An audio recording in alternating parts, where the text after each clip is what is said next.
Hey guys, so a couple of friends and I are doing this group build for the Gundam Beyond Global kit. So you see here is the assembled kit. All I did was clip the nubs and put it together. No sanding, nothing. So it's proportion wise, it's arguable with how people like this kit. I like this. I haven't worked on a 1/4 scale kit in a while, so this is kind of fun to get back into. I didn't remember how small they were, well, especially the Gundam. So what's nice about this is very posable. So that said, a lot of these parts will snap in and you can't remove them to build. So I ended up having to pretty much build this blind, meaning that all the parts were separated and I sanded, modified, and painted it separately, and then assembled later on. So right now my parts. So this is the just non-modified, non-painted kit, and this is the parts I have that are painted. So I'm just gonna go over kind of the process of what I did to build this kit and give you a little bit of comparisons on what you can do to these kits with some of the tools you see here. So I'm just gonna go first and foremost kind of the headpiece. So let me get something to hold the headpiece while I kind of not have to manhandle the headpiece. So that there. This is the comparison between the two headpieces. That one's built, one's not built yet. And I'm not sure how easily this is seen. But let me put this down. Grab a little pointing tool. But this kit is really well designed in that there's very little seam lines. In fact, there's one seam line, and that is the gun. And you can see the seam line down here, down the middle, if you look closely enough. That's the one seam line I found. Everything else is kind of designed with gaps and whatnot to be part of the design, or panel lines and whatnot. So that said, granted it only has one seam lines, but this thing is riddled with mold lines all over the place. So if you see along the head, there's actually a significant mold line. If I run my toothpick over this, and if I kind of move this around, you might be able to see that there's this line that just catches the light as I shift this side to side. That's a mold line, and if you look at this piece, the mold line's gone. That's one of the big things, the big annoying things about a kit this size is all of the little mold lines. They kind of have to sand away. These are they're not like indentions. They're just they stick up from the plastic. So also the extra the safety bits for the view fin. So that was sanded off and sharpened the view fin a little bit, so to make it a little bit better looking. I haven't panel lined this. That's the next step I will be doing on this kit. So that's the head comparison. You'll notice that I added a little piece of detail on the side of the face, and the detail is just these photoetch bits here. So I don't think I brought that one bit out, but as I go through this build video, I'm going to be showing you a lot more of these photoetch details that I just glued into place, and I'll explain how that process. So I'm gonna put the head away. So we're done with the head. Head goes away, and let's fiddle with the chest piece. So you see that panel lines along the edge of along these edges here. Now, one of the big things when you're looking to panel line, make mods and whatnot is where to start.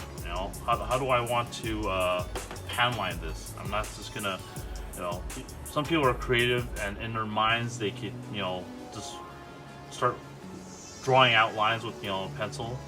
And just give me a second. Grab a pencil, something like a little mechanical pencil, and you know, they take a ruler and start drawing in, you know, panel lines of where they want things. It's not gonna work really well. Let's get a number 2 so you get to see that line better and whatnot. So some people start, you know, drawing in rough lines and getting an idea of what they want for the panel lines, and then they'll tape it up and then start scribing the panel lines. So I'll go through the process of what I do. First step I do is I go look back for some reference materials. Now, this One Year War Gundam came out, you know, several years ago, 2005 to be exact. I really like this kit. I built like 4 of them. Some of them were conversion kits and whatnot. But I really like the shoulders on this kit. So what's great about, you know, this is I'm using this as a reference to look at the shoulders. So as I'm looking at the shoulders, I could get a general idea of where I want those panel lines, and I want to get pretty close to the shoulders. So if you look up at the top of the shoulder, there's a little bit of indentation there, which I did right here, as well as the panel lines. This shoulder is pretty small, so I didn't want to do that last bit right here, but I try to remain faithful to this as much as possible. And then I decided to, you know, the inside of the shoulder, it was kind of blank, right? There's a little bit of empty space here. So what I did was I added some photoetch. What I did, I created a frame using just styrene. So I cut out some styrene, kind of created a little bit of frame, and glued in some of this stuff. Let's see if I have an example of it. So basically, this photoetch piece, as I took this piece right here, and you can see that there is there's kind of a cut right here. So what happens here is I could fold this along this edge, and that piece right here will give me a attachment point. So I glued that to the back of some styrene, and basically created fins, or a vent like this. So that's using the photoetch. The top of the shoulders, I added some photoetch too. I added this bit right here to that along the edges, and down the middle is just some styrene, and then more of the photoetch details like these just glued into place. Same thing with the collar. You can see the collar differences right here. There's a photoetch glued into here. You can see that, you know, after gluing them in, painting them in, that gives it a little bit of detail that I don't actually have to scribe in or build up. They're thin enough so it looks pretty close to being on scale. The other bit I did was, if you look at the chest vents, I also added photoetch in there too, and that gives it just a little bit more detail in that, you know, chest vent area.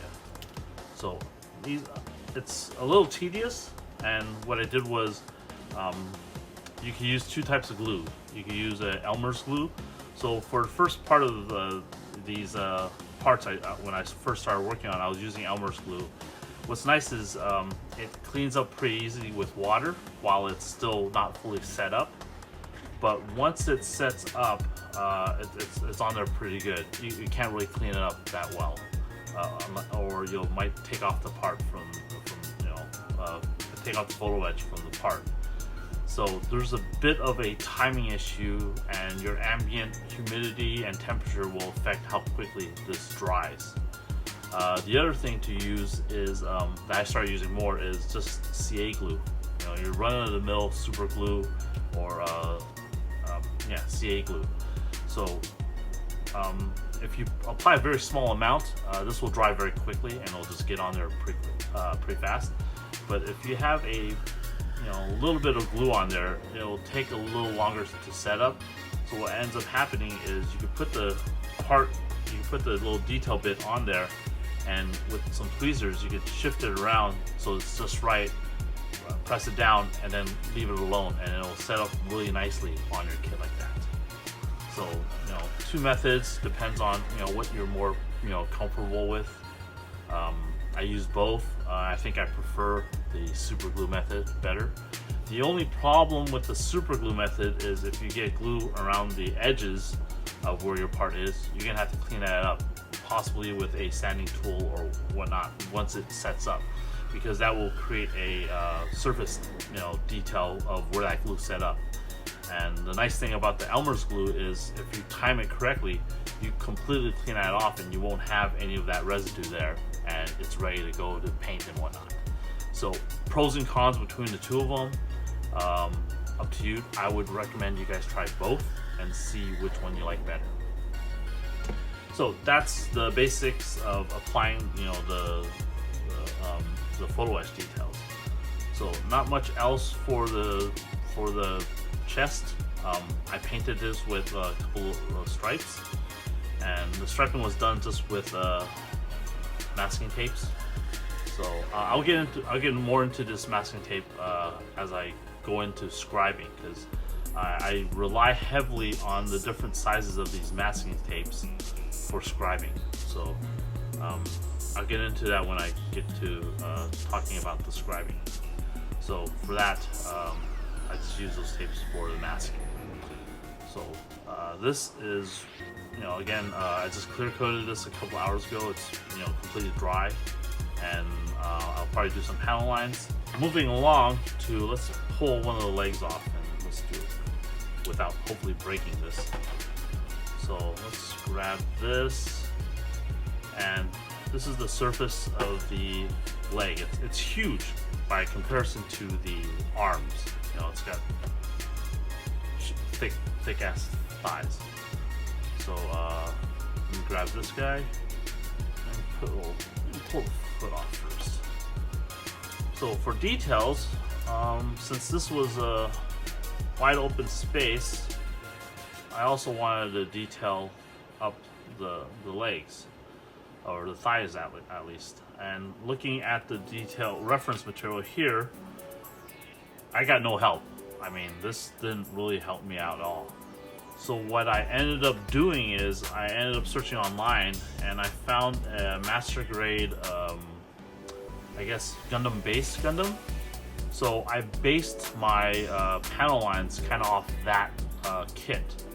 So what you see here, if I hold the two, you see a comparison between the two. I have panel lines going down the edges or down the sides, parallel panel lines. I have a panel line going across. I have a couple of panel lines here, and I have an indentation here, and I'll go into what I did for that. And also I have a little piece of photo etch that I glued onto here, so you can see that raised bit of detail. Moving on to, you know, the scribing new panel lines. Let me get to first and foremost, again, following kind of the designs of this and seeing basically, I want some guides to this. So what helps me out the most, let me see if I can take this apart without breaking it. Hopefully it doesn't want to compile. Usually when I'm test fitting stuff like this, these contact points are usually cut in half at an angle like so. So what I do is, you know, I remove half of that on all the contact points, and what ends up happening is I could slip this back together and pull it apart. This would be hilarious if it didn't work. Pull apart fairly easily. So that's kind of that build process. And if you want this to be in there solidly once you're done, you know, building, add glue and you're done. So, but for the time being, you know, I could disassemble and assemble this pretty quickly. So that's that, you know.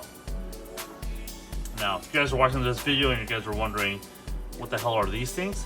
These are pins. These are enamel pins for our group, those Gundam guys.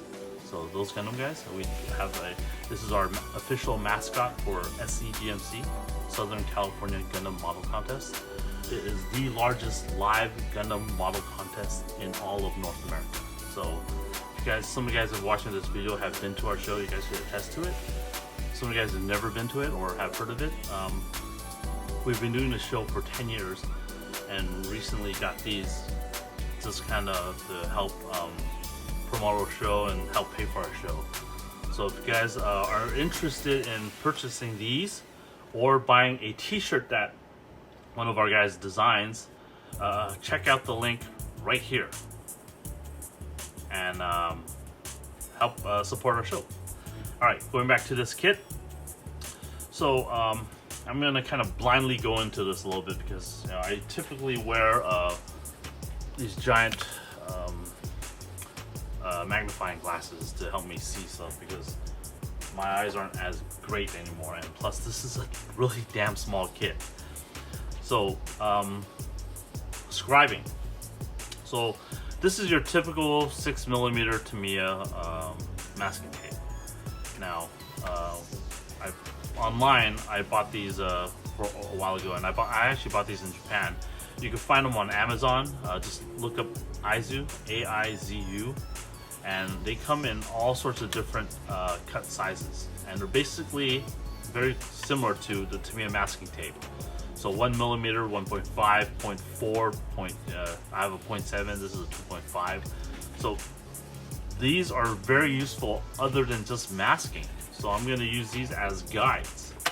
So right now, I have some cut out here. So let's grab let's see here. I'm not sure what I use for this, so I'm gonna measure out that bit here. A little thinner, I think.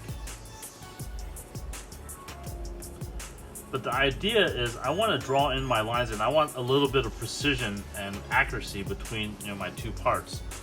So if I take this piece here, let's grab some tape.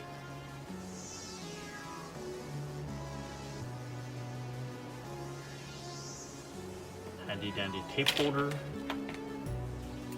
Also great for taking shots. So what I'm doing here is, I have this is a known size. So I can lay this down across this area here, and then actually what I actually did was I think I measured it from here, this edge here, where this angle meets here, and then I tried to get a straight line. What you can also do is you can grab a T-square. So I got these, nice little photoetch T-squares from Madworks, and you can measure out whether you're squared up against the surfaces, so that you know that okay, your lines are straight. Now, once you have this line, I would take a pencil, number 2 pencil, and I will draw along that line. So I have my straight line right there. I would do it for the other side as well. Once I have that drawn in, I could pull my tape off, lay it down on the other side, and keep in mind that I'm doing this for demo purposes, and this is just kind of a quick and dirty, so the accuracy is not going to be there. I need to be paying a lot more attention to this than trying to do a video, so apologies for inaccuracy while I do this, but I guess the idea is just to get the point across on the how to do this, not necessarily the let's do it perfectly. I mean, perfect world, I would do this perfectly, but yeah, that's not happening. So again, I'm trying to get that kind of straight, and drawing my line again down here. So this is obviously off. I'm not wearing my glasses, so I can't see how accurate this is. Now the other way to do this is to just run a piece of the scribing So this is called carving tape. This is by Madworks. Now in the past I've used this stuff. It's called Dymo label tape. It works just as well. The difference is the sticky back on this works once, and I'm limited to one size for this material. Madworks has several different sizes. This is a 3mm, they have 4, 5, 6, so on and so forth. And the sticky backing on this is sort of reusable. You can restick it to maybe 2 or 3 more times. Well, definitely 2 times. 3 or 4 more times you might be able to reuse this, this tape. So what ends up happening is you've created a template of sorts, and and once you have that template, you want to recreate that on another part. So my depth perception is off as well. It's great. So what I can do is align this up with the line here, and making sure I have a straight line. Lay that down, and I would go in with my 0.2 millimeter scriber and just run along the lines. So I'm going to do this along this edge, just kind of lightly, to sort of create a little bit of a panel line that I could easily erase later on by just sanding it away. So a couple of passes, and then my panel line should be there. So pull this piece of tape off, and if I take a little bit of sanding pad,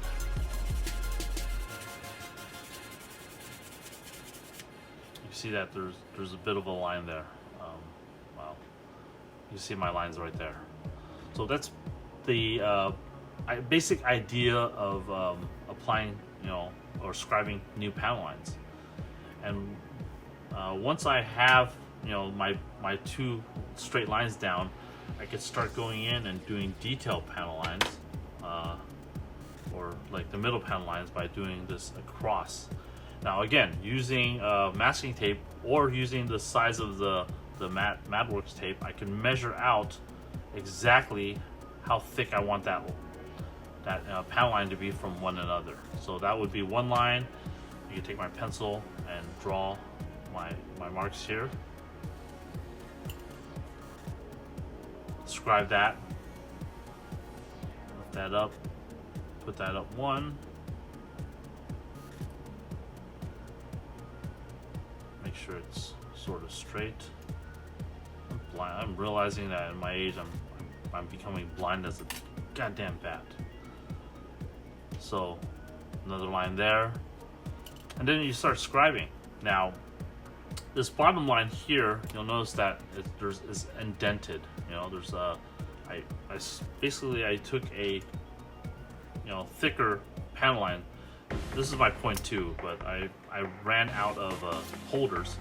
So I swapped between my 0.2 and my 3, or not my 0.2, sorry, my 2mm and my 3mm scribing chisel. So I'm just gonna take my scribing chisel, and what I have there is I could just run this across like so, and just from one panel line edge to the other panel line edge, I'll scrape about halfway. Scrape halfway, turn it over, and from this panel line side, go towards the middle as well.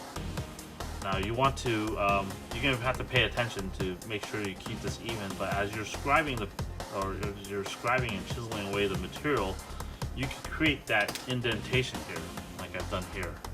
So that's basically what I did. If you look at the master grade Gundam base Gundam, when this leg moves out, some of the pieces in here move as well. So that's why it's designed that way. Since this is a 144 and there's not much to the inner frame or to the moving mechanics of this, I just try to recreate that using just the scribing lines and whatnot. So that's pretty much all there is to the leg piece. The other bit I did was for the lower leg. If you look at this, the lower leg has a when it's connected together, there's a bit of a pan line there, but it's a pretty solid connection there. So what I did was I have another tool from BMC, and just look at the edges of this. I have a thicker edge and I have a thinner edge, and basically you run this, you pick a side. Again, let's see if I can pull this apart without scraping things.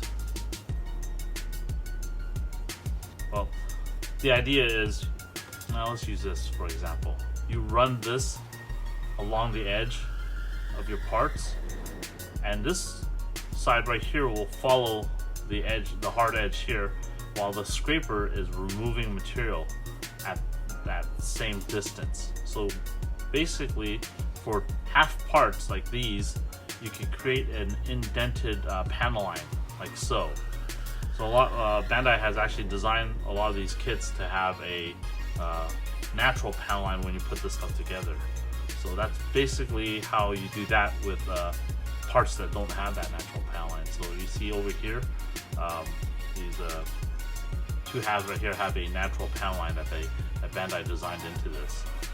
So you could create, maybe you want this bigger. So you'll take one of these tools and you'll scrape out a bigger panel line. So what's nice is an idea for you guys out there is you could scribe this panel line a little bit bigger, scribe it a little bit bigger, and then you add in a little detail bit like this, or maybe even some corrugated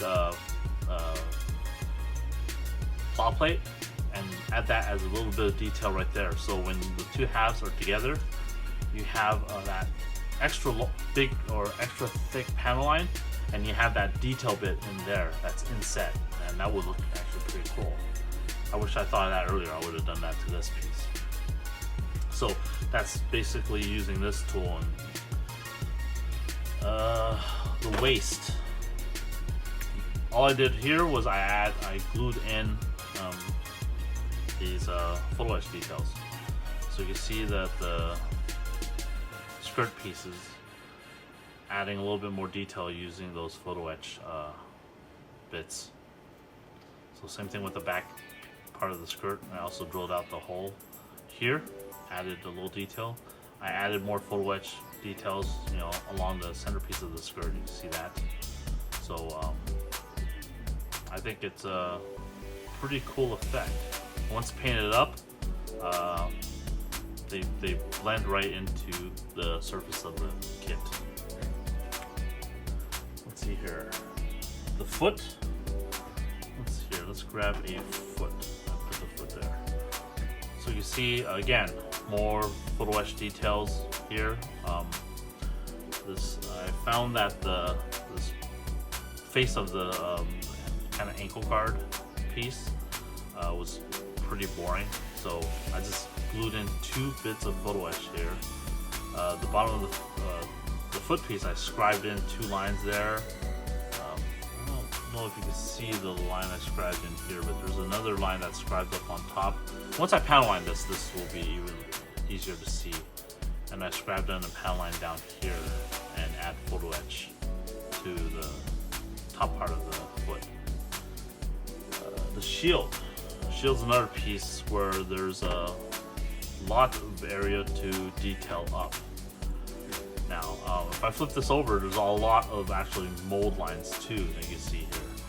So, if you look at your kit, if you have this kit, or sometimes you'll be building another kit and you'll see these like little holes here. And it's just a small little, almost stamping, and this is a byproduct of the molding process. So these are kind of like ejector pins, or just part of the mold, right? So usually we'll sand these away, and we won't see them in your kits. But sometimes I forget to sand them. So let's see here. There's 2 pin marks right here, and you can see that what I did was I drilled out the holes there, and I added a little bit of photo etch details to those sides where I had those pin marks. So right here, there's one mark right there, and there's another mark right here, and same for both sides. So if you run your toothpick over it, you'll feel it definitely. And if you paint this up, or you don't paint this, you can see them pretty clearly. The ones up here, I just sanded it away because that's a big flat space and it was easy for me to sand. But yeah, the other side of the shield, I scribed in a little bit of panel lines here along this edge here. Added more photo etch bits on the corners. You can see the corners have a little bit of photo etch here, and scribed in some details there. I also scribed, I did the same thing I did with the leg bit, where I took a meteor chisel and I scribed down the lines between the two, I guess, detail areas here. And this little bit of raised detail is this styrene I glued back into position just to have a little bit of detail there. And that's pretty much all I did for the shield. This build off I'm having with my friends, it's kind of a 2-week build, so I wanted to limit myself to a little mods so that I don't go overboard with and then not meet the deadline. It's, I'm halfway through the deadline, or towards the deadline. We started August 1st and we're supposed to end in August 15th, so I think I'm in a pretty good position to finishing this kit. The idea is just to build the damn thing, right? So for all intents and purposes, this version of the kit, if I put it back together, I'm satisfied the goals of the build off. But because I'm a builder and I enjoy kind of seeing what I could do with the tools I have, I did a little bit more detail work. The backpack slightly changed, and I added a beefier thrusters to this. Scale wise, it's probably way off, because those thruster bells are giant now that I look at it. But I also I extended these by just gluing in some styrene tubes and adding in a little bit of minus mold detail to create that internal thruster you see there. So you can see that there's multiple layers here. There's inside. It's not just a flat piece of detail. It's got a little bit of detail from the minus mold, or the little thruster mold, and then you have the metal collar piece that just capped over this, and that completes that. Also on the beam sabers, I glued in some photo etch details. So just in the middle of the handle, you can see the comparison between the two is where I have a small bit of photo etch detail. So again, all of this has been done within a week. So I'm gonna work on panel lining this sucker later on. But that's basically the process I went through to kind of building this Beyond Global kit. So it's been a pretty fun build so far, and hopefully some of you guys will take away from this video some ideas that you can pass along to your own builds. Nothing is overly difficult. Get some reference materials, get some helper tools like these masking tapes. Again, you can find most of this stuff online. You can find these detail bits online. I mean, you're looking at them, $7, $8 for a sheet, but you're only using 1 or 2 of them at most, 4. I went kind of overboard on your kit, so these will last several kits. not several kits. These will last, 20 kits at least, if you know what you're doing with them. So, as an investment into detailing your kits, this is a pretty quick and fairly economical way. I mean, the cheapest way would be to grab styrene and start building these things on your own. You could glue some styrene, you could scribe in your details and whatnot, and you could basically create this using styrene. But as lazy as I am, this works wonders for me. You can find this stuff online as well. There's several Gundam related shops that sell this stuff, as well as the MadWorks, as well as the BMC scribers. Some people will ask me, do you prefer the BMC scriber or the MadWorks scriber? Pros and cons for both of them. Just like, the differences between the two glues. There's pros and cons between what you have. So if you have friends that have these tools, I would recommend you go and borrow them from them, or test them out at least, and see what you like. And then, spend the time and money to invest in what works best for you. So hopefully this was informative and you guys took away some stuff from this video. And once I finish this kit, I'll pull some pictures up. And thanks for watching, guys.